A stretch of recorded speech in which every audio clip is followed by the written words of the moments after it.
በዛሬው ዕለት ጠቅላይ ሚኒስትሩ ኦሉሴጉን ኦባሳንጆን በማመስገን ሁኔታ አንስተዋቸው ነበር። ይሄ ምስጋና ጉዳይ ከቢያፍራ ጉዳይ ጋር የተያያዘ ነው። ይሄ ቢያፍራ ጉዳይና የትግራይ ክልል ጉዳይ ምን ያገናኛቸዋል የሚለው ለእናንተ ይዘን የምናቀርብ ይሆናል። ሌሎች መረጃዎች አሉ። በቅድሚያ ግን ይህን ቪዲዮ ላይክ እና ሰብስክራይብ ቻናላችንን በማድረግ ጀምሩ። በቀጥታ ወደ ጉዳያችን እንገባለን። ወደ ቢያፍራ ጉዳይ ከማለፋችን በፊት ዛሬ በማህበራዊ ሚዲያ አነጋጋሪ የሆነውን ጉዳይ እናነሳለን። ጠቅላይ ሚኒስትር አብይ አህመድ ከሰሞኑ ደብረ ማርቆስ ከተማ ተገኝተው የአየር ማረፊያው ስራ የጀመረበትን መርሃ ግብር በተመለከተ ንግግር ሲያደርጉ አፄ ዮሐንስን አንስተዋል። ባሉታዊ መልኩ ነው የገለጿቸው የሚል ሐሳብ በበርካታ ወገኖች ዘንድ በተለይም በትግራይ ብሔርተኞችና በተወሰኑ ተጋሩዎች ዘንድ ሲንጸባረቅ ነበር እና ይሄ ሐሳብ ማንሸራሸር ከተራው ዜጋ አልፎ ወደ ፖለቲካል ኤሊቱ ዘንድ ከፍ ብሏል። ከትላንት ጀምሮ በዛሬው ዕለት ጭምር በአሁኑ ሰዓት የትግራይ ክልልን አስተዳደር የያዘው በዶሚናንትሊ በህወሓቱ ሊቀመንበር ዶክተር ደብረጽዮን ገብረሚካኤል የሚመራው የክልሉ መንግስት ይፋዊ መግለጫ አውጥቶበታል። በመጀመሪያ የዶክተር ደብረጽዮን መልእክት የተላለፈበት የፌስቡክ ፔጅ ወይም ደግሞ የፌስቡክ ገጽ ኦፊስ ኦፍ ዘ ፕሬዚዳንት ይልና ሰረዝ ትግራይ የሚለው ፔጅ ላይ ነው እና እዛ ፔጅ ላይ የተላለፈው ጽሁፍ ወይም ደግሞ መልእክት በእጅጉ አጭር ሆኖ ነገር ግን መሃል ላይ ይሄ ጽሁፍ ይሄን መልእክት ተመልክታችሁ እስቲ አስተያየት ስጡኝ የሚል እና ተመልክታችሁ ፖስት አድርጉት የሚል አይነት መልእክት አብሮ ተያይዞ ተለጥፎ ነበር ኤዲት ሳይደረግና እዛው ይሄን ፔጅ አድሚን ከሆኑ ሰዎች ዘንድ መካከል የነበረ ምልልስ ሳይታረም ኤዲት ሳይደረግ ነበር የተላለፈው። በዚህ መልኩ ነበር የተላለፈው። ያው ፎቶውን ላይ የምትመለከቱት ነው። ዞረም ቀረም በዚህ ጉዳይ ዙሪያ ዶክተር ደብረጽዮን ገብረሚካኤል መልእክታቸውን አስተላልፈው ነበር። ምንድነው ያሉት? በህዝቦች መካከል ግጭትና ለመተማመን መፍጠር እንደ ቁልፍ የፖለቲካ መሳሪያ በመጠቀም በስልጣን ለመቆየት የተጉ አካላት ባለፉት ዓመታት የአማራና የትግራይ ህዝቦችን በማያባራ ግጭትና ቁርሾ ውስጥ ለማስገባት ያልተደረገ ጥረትም ሆነ ያልተፈነቀለ ድንጋይ የለም ብለዋል። ሆኖም እነዚህ በባህልና በታሪክ የተሳሰሩ ወንድማማች ህዝቦች ሁሉንም ውስብስብ የከፋፋዮች ሴራና አጠቃላይ እንቅስቃሴ በማክሸፍ ወንድማዊ ትስስራቸውን አስቀጥለዋል ብለዋል። ይህ ትስስርና መደጋገፍ በሂደትም ይበልጥ እየተጠናከረ እንደሚሄድ ምንም ጥርጥር የለውም ብለዋል። እነዚህ ህዝቦችን በማጋጨት የስልጣን ዘመናቸውን ለማራዘም የሚጥሩ አካላት በጊዜያቸው ታላቅ ገድል በመፈጸም የህዝባቸውንና ሀገራቸውን ክብርና ህልውና ያስቀጠሉ የቀድሞ የትግራይ ጀግኖችን በማጥላላት ወይም ደግሞ መረም በለቀቀ ሁኔታ ስም በማጉደፍ አሁንም ሴራቸውን መሸረባቸውን ቀጥለዋል ብለዋል። አሁን ግን ያ ሁሉ ውሸትና ቅጥፈት ጭንብሉ ተገፎ እውነተኛ ማንነቱ በግልጽ የታየ ይመስለኛል። ስለዚህም ጨው ለራስህ እንደሚባለው ከእንግዲህ በኋላ በቅጥፈትና በማጭበርበር መቀጠል እንደማያዋጣ በመገንዘብ የሰላምን አማራጭ መንገድ መከተልና ህጋዊና ወቅታዊ ጥያቄዎቻችን መመለስ ያስፈልጋል ብዬ አምናለሁ ሲሉ ዶክተር ደብረጽዮን ይሄን መልእክት ቋጭተዋል። እንደ ቅድም እንደጠቀስ ነው ይሄ የአፄ ዮሐንስ ጉዳይ በበርካታ ኤሊቱ የትግራይ ኤሊቶች ዘንድ መነጋገሪያ ሆኗል። ከዶክተር ደብረጽዮን ባለፈ የትግራይ ክልል ባህልና ቱሪዝም ቢሮ መግለጫ አውጥቷል። ጠቅላይ ሚኒስትሩ የታሪክ ክፍተቶችን ለፖለቲካዊ ትርፍ እየተጠቀሙ ነው ሲል ነው የወቀሰው። ጠቅላይ ሚኒስትር አብይ አህመድ እንግዲህ በአፄ ዮሐንስን በተመለከተ የጎጃም ህዝብ ላይ ያደረሰበትን ግፍ መቼም አይረሳውም ብለው መናገራቸው በታሪክ ውስጥ የተፈጠሩ ወይም የተፈጸሙ ጉድለቶችን እየመዘዙ በመጠቀም ለፖለቲካዊ ትርፍ እየተጠቀሙበት በመሆኑ ከአንድ ሀገር መሪ የማይጠበቅና በህዝቦች መካከል ልዩነትን ለመፍጠር የሚደረጉ ጥረቶች መቆም አለባቸው በማለት ነው ይሄው ቢሮ ያመለከተው። ጠቅላይ ሚኒስትሩ በተለያዩ ጊዜያት ያደረጓቸው ንግግሮች በመጥቀስ በህዝብ ዘንድ መከፋፈልን የሚፈጥሩ ናቸው ያለ ሲሆን ይህንንም ተከትሎ በዛሬው ዕለት የክልሉ ባህልና ቱሪዝም ባወጣው መግለጫ ላይ የሀገሪቱ መሪ የታሪክ ጉድለቶችን ለስልጣን ማቆያነትና ለፖለቲካዊ ትርፍ እየተጠቀሙበት ነው ሲልም ነው ወቀሳውን የሰነዘረው። ከዚህ ቀደም ጠቅላይ ሚኒስትሩ በ2013 ዓ.ም ከደሴ ህዝብ ጋር በነበራቸው ውይይት በአፄ ዮሐንስ አራተኛ የንግስና ዘመን በጎጃምና በወሎ ህዝቦች ላይ የደረሱ ታሪካዊ ክስተቶችን ያነሱበት መንገድ በህዝቦች መካከል ልዩነት ለመፍጠር ያለመ ነው ሲል አንስቶታል። አክሎም ይህ አይነቱ የታሪክ አተረጓጎም የአገር አንድነትን ከማምጣት ይልቅ ክፍፍልን የሚፈጥርና ከአንድ የመንግስት መሪ የማይጠበቅ ኃላፊነት የጎደለው ተግባር ነው በማለት ነው የኮነነው።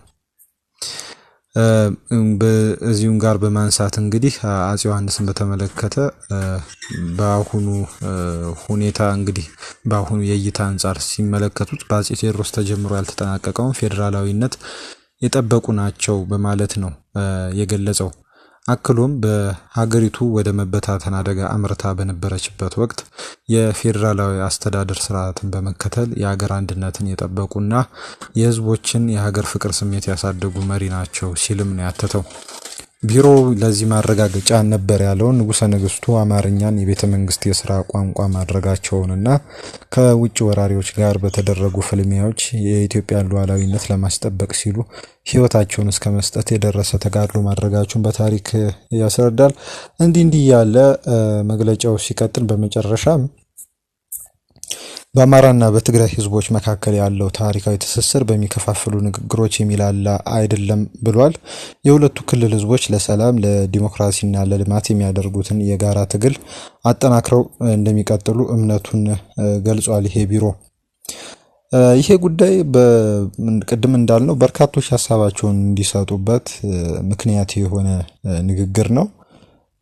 አንዳንድ የአማራ ኤሊቶች ይሄ በትግራይ ኤሊቶች በኩል የሚነሱትን ተቃውሞች አፄ ዮሐንስን በተመለከተ አጥላልተዋል። ምክንያቱም የትግራይ ኤሊቶች ድፍን የአማራን ህዝብ ምኒልክ ፈጽሞታል ወይም ደግሞ አከናውነውታል ባሉት ወንጀል ስር በመጀመል ወይም ደግሞ በጅምላ በመፈረጅ ጥቃት እንዲደርስበት መነሻ ናቸው በማለት ነው በርካቶች የአማራ ኤሊቶች ይህን ጉዳይ ያነሱ ያሉት።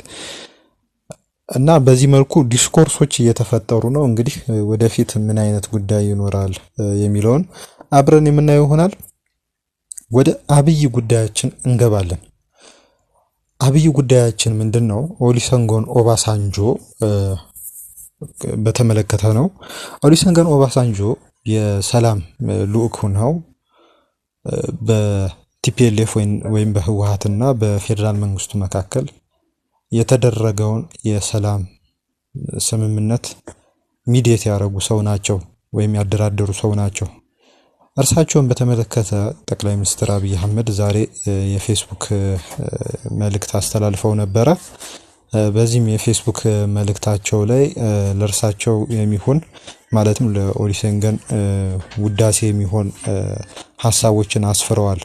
ከነዚህም ውስጥ ኦሉሴጉን ኦባሳንጆ በናይጄሪያ ውስጥ ባያፍራ በተሰኘው ግዛት የተፈጠረውን የእርስ በርስ ጦርነት ወደ ሰላም እንዲመጣ የተጠቀሙበት የሰላም ሂደት በተመለከተ ወይም ደግሞ ሰላም እንዲመጣ የተቻለበትን ተመክሮ በተመለከተ ለጠቅላይ ሚኒስትሩ እንደነገሯቸው ለእርሳቸው እንደነገሯቸው ማለት ነው አንስተው ነበርና ይሄ በርካታ ሐሳብ ሊነሳበት የሚችል ነው።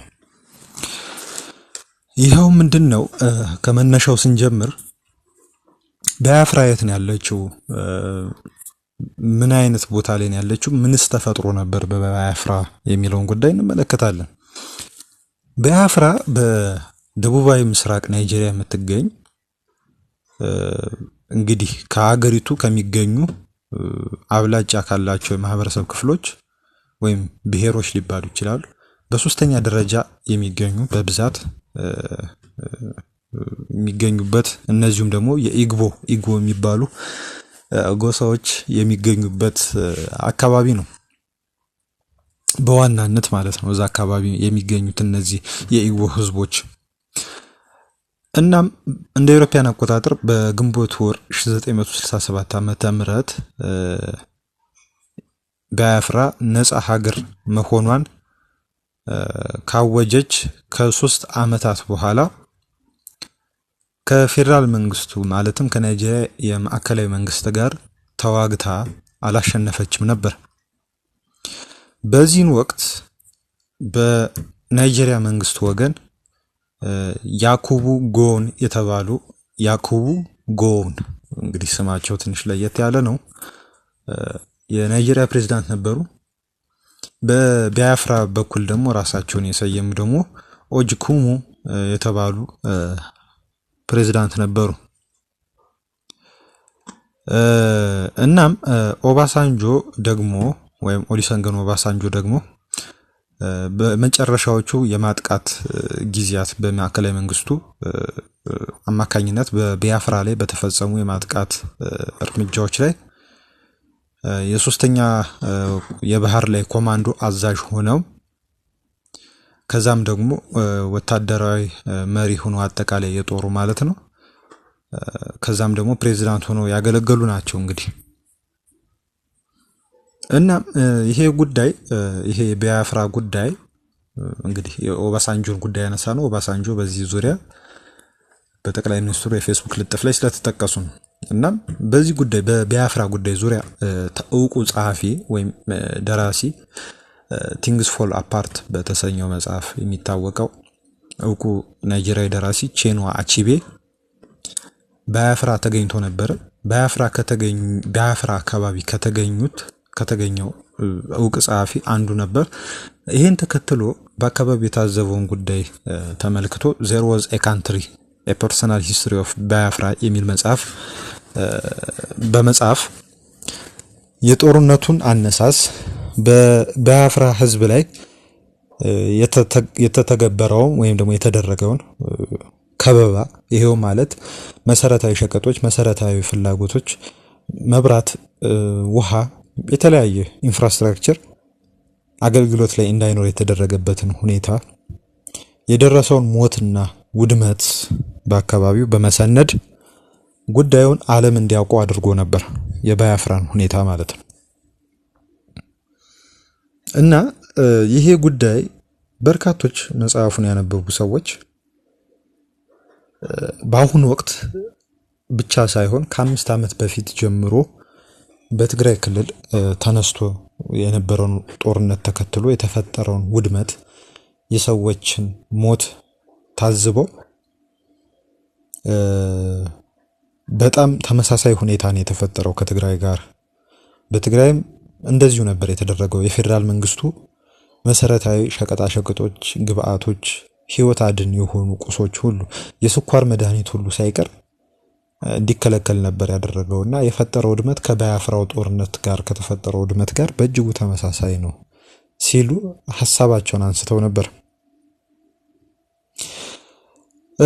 እንግዲህ ይሄ የባያፍራ ሁኔታ ከትግራይ ጋር የተመሳሰለ የሆነበት አንዱ ምክንያት ምንድነው? ኢምፕሮቫይዝ ስናደርገው እንግዲህ የ2013ቱ የትግራይ ጦርነት ሲነሳ መነሻው የራሴን ምርጫ አደርጋለሁ እንደ ራስ ገዝ ፌደራሉ ያስተላለፈውን ትዕዛዝ አልቀበልም፣ ኮቪድ ነበረ፣ በኮቪድ ምክንያት ምርጫው መራዘም አለበት የሚል ሐሳብ ሲነሳ እኔ ይሄን አልቀበልም የሚል እንቢተኝነት ወይም ዲስኦቢዲየንስ ማለት እንችላለን በትግራይ ክልል ኤሊቶች ዘንድ ተፈጥሮ ነበርና ትልቁ መነሻ ያ ነው። ያው ጠቅላይ ሚኒስትሩ አንዳንዴ በፓርላማ ላይ የሚያነሱት ጉዳይ ነበረ። ቲፒኤልኤፍ ወደ ፒፒ ፓርቲ ራሱን አክስሞ እንዲቀላቀል ጥያቄ ቀርቦ አሻፈረኝ ማለቱም ለዚህ ጦርነት አንድ በር ከፋች ነው ሲሉ በአንድ የፓርላማ ውላቸው ላይ አንስተው ነበር። አሁን ላይ ቪዲዮን በቶሎ ማግኘት ስላልቻልን ያላካተት ነውና ይሄ አንድ የጦርነቱ መነሻ ሁኔታ ያ ነው። ራስን እንደ ዲፔንደንት ከፌዴሬሽኑ ነፃ እንደወጣ አገር የመቁጠር አይነት አካሄድ ነው ጦርነቱን የፈጠረው ማለት ነው በትግራይ ዘንድ። ባያፍራም ሲሚላር ነበር።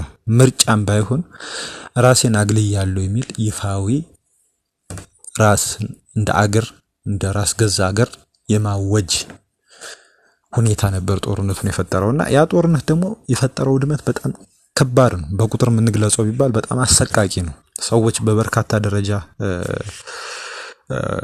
ሞተዋል።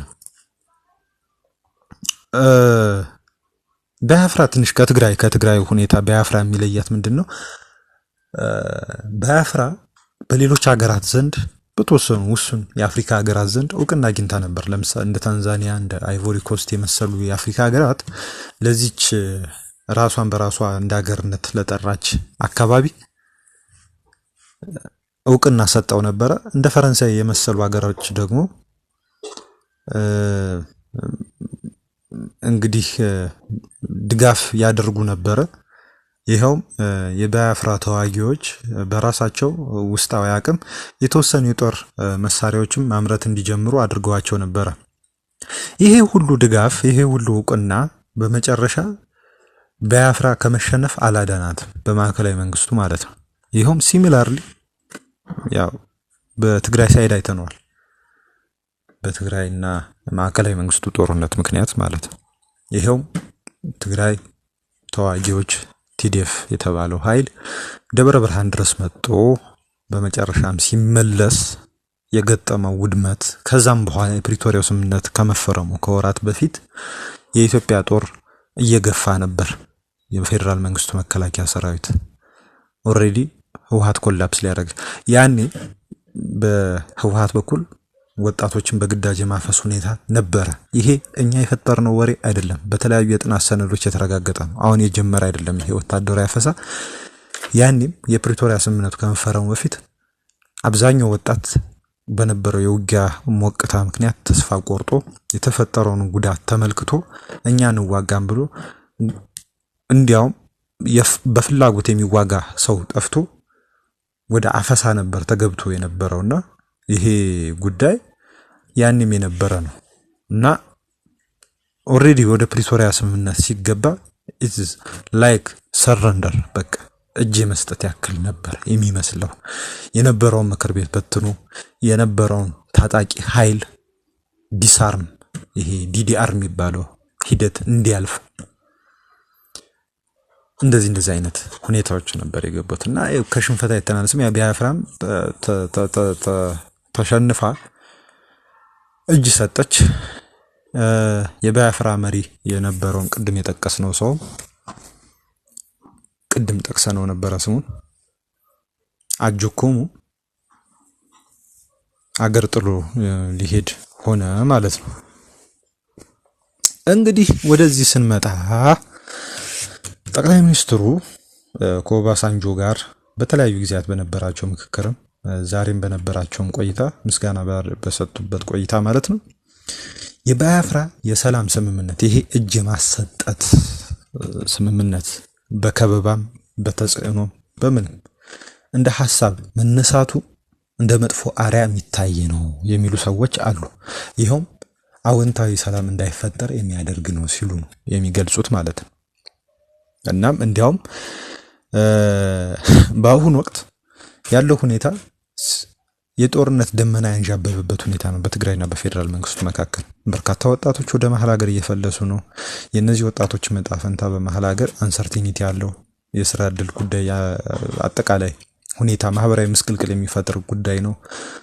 እነሱን ደግሞ ሃንድል የሚደረጉበት መንገድ ሊኖር ይችላል አዲስ ጦርነት ከተጀመረ። እነዚህ ወጣቶች እንግዲህ በቀጣይ እንደ ኦባሳንጆ ምክር ከሆነ በቀጣይ በከበባም በጫናም በሚፈጠረው ጦርነት ውስጥ ተሳታፊ ሊደረጉ የሚችሉበት እድል ሰፊ ነው ተብሎ ይታመናል። እሾን በእሾህ ነው እንደሚባለው፣ ወይም የራስን እንትን በራስ ላይ እንደማስነሳት ማለት ነው እና ይሄ ኦባሳንጆ ለገሱት የተባለው ምክር በቀጣይነት ምናልባት በወራት ጊዜ ውስጥ በአሁኑ ሰዓት እጅ አልሰጠም የተባለው የቲፒኤልኤፍ ኃይል እንዲመታ እንዳንድ ስፕሪንግ ቦርድ ሆኖ የሚያገለግል የሐሳብ ያመከኒዮ መስፈንጠሪያ ሳጥን ሆኖ ያገለግላል ተብሎ ነው እየታሰበ ያለው። ይህ አስፈሪ ነው። የሚፈጥረው ካዡዋሊቲ ከባድ ነው። የሚፈጥረው ሁኔታ ከባድ ነው እና እንግዲህ ይሄ ጉዳይ በቢያፍራ ውስጥ የጦርነት ወንጀሎችን ፈልፍሎ ተጠያቂነትም እንዳይኖር አድርጎ ነው ያለፈው። አሁንም ወደዚህ ሲመጣ እንደዛ አይነት ተጠያቂነት የሌለው ወንጀሎችን በየቦታው ተዝረክርከው የሚቀሩበት ጉዳተኞችም የጦር ጉዳተኞችም እንደ ኦሬዲ ህመማቸው ተረስቶ የተደፈሩ ሴቶች በረሃብ የሞቱትም ሰዎች ጉዳይ ዙሪያ ተጠያቂነት ሳይኖር ሊያልፍ ይችላልና እንግዲህ ይህ ጉዳይ ስንታዘበው በጣም እናጠቃለውና በጣም አስረዘምንባችሁ ይገባናል። ይሄ የልምድ ልውውጥ ጥሩ የልምድ ልውውጥ አይደለም። የኦባሳንጆም የምክር ሁኔታ it is not good የሚያመጣው ኢምፕሊኬሽን ኦኬ እነሱ ሰሜን ናቸው እዛው ይሞታሉ ታላልኩ ነው መሪው ሊያልቅ ይችላል ህዝቡ ግን እዛው አልቆ የሚቀር አይደለም አገሪቱ ላይ የፈጠረው የወገብ የኢኮኖሚያዊ የወገብ ስብራት ቀላል አይደለም ስለዚህ ይሄ ምክር እንደ ምክር ተደርጎ ሊወሰድ አይገባም ዶንት ዱ ኤንድ ዶንት ዱ የሚባል ነገር አለ ለምሳሌ አሁን ይሄ ነገር መደረግ አለበት ይሄ ነገር ደግሞ መደረግ የለበትም የሚባል ነገር አለ እንደ ህገ ደንብ ማለትና ዶንት ዱ ከሚባሉት ውስጥ መካተት ያለበት የባያፍራ ተመክሮ ነው ስለዚህ ትግራይ ዳግማዊ ባያፍራ የምትሆንበት ሁኔታ መኖር የለበትም አሁንም ድጋሚ ኢኮኖሚ ቀውስ ድጋሚ የኑሮ መበጥበጥ ድጋሚ ማህበራዊ ቀውስ ነው የሚያመጣውና ቢታሰብበት ለማለት ነው ይሄን ሁሉ ያተት ነው ሰብስክራይብ አድርጉን ስለተከታተላችሁ እናመሰግናለን አዳዲስ መረጃዎች ሲኖሩ ነገ ምን እንመጣለን ሰብስክራይብ አድርጉን መልካም ጊዜ ይሁንላችሁ